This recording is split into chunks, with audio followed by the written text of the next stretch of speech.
पूरे अभियान में हम एक ही पंक्ति बता रहे हैं कि एक बार जीवन में अपने बच्चों के लिए वोट दे दो, देश के लिए नहीं, राज्य के लिए नहीं, जात के लिए नहीं, नेता के लिए नहीं, मोदी, लालू, नीतीश, प्रशांत किशोर के लिए नहीं, वोट एक बार अपने बच्चों के लिए दो।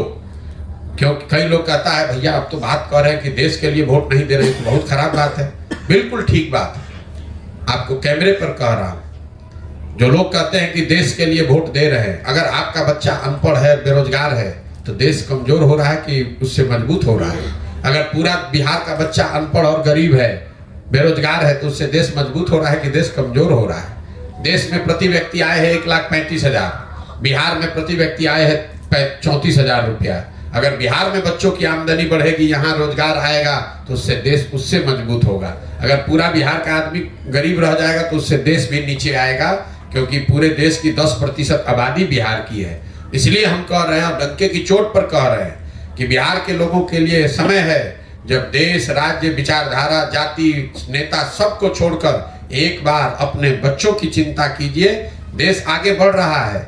इसी देश में बुलेट ट्रेन 1 लाख करोड़ का बन रहा है, खगड़िया में पैसेंजर ट्रेन भी नहीं चल रहा है। इसी देश में बिलियंस ऑफ डॉलर्स का इन्वेस्टमेंट आ रहा है, फैक्ट्रियां लग रही हैं। खगड़िया में आज भी लोग, खगड़िया, बेगूसराय में, मधुबनी, सीतामढ़ी में आज भी लोग 1960-70 के ज़माने में जी रहे हैं। आज भी आपके हमारे बच्चों को मजदूरी करने के लिए कर्नाटक, बंगलोर, तमिलनाडु, गुजरात, महाराष्ट्र जाना पड़ रहा है। तो देश की तरक्की होगी, वो ठीक है, हो रही है, नहीं हो रही वो अलग विवाद है, लेकिन इस बात पर कोई विवाद नहीं है कि बिहार में कोई तरक्की नहीं हो रही है। और देश की तरक्की से बिहार और बिहार के लोगों का कोई फायदा नहीं है, चाहे वहां देश में कांग्रेस की सरकार रहे कि मोदी जी की सरकार रहे। बिहार के बच्चों के लिए पढ़ाई, रोजगार न पहले था न अब है। इसलिए आपको, हमको पहले अपने बच्चों की चिंता करनी है। जो व्यक्ति अपने बच्चों की चिंता नहीं कर सकता है, वो समाज, राज्य, देश की चिंता क्या करेगा?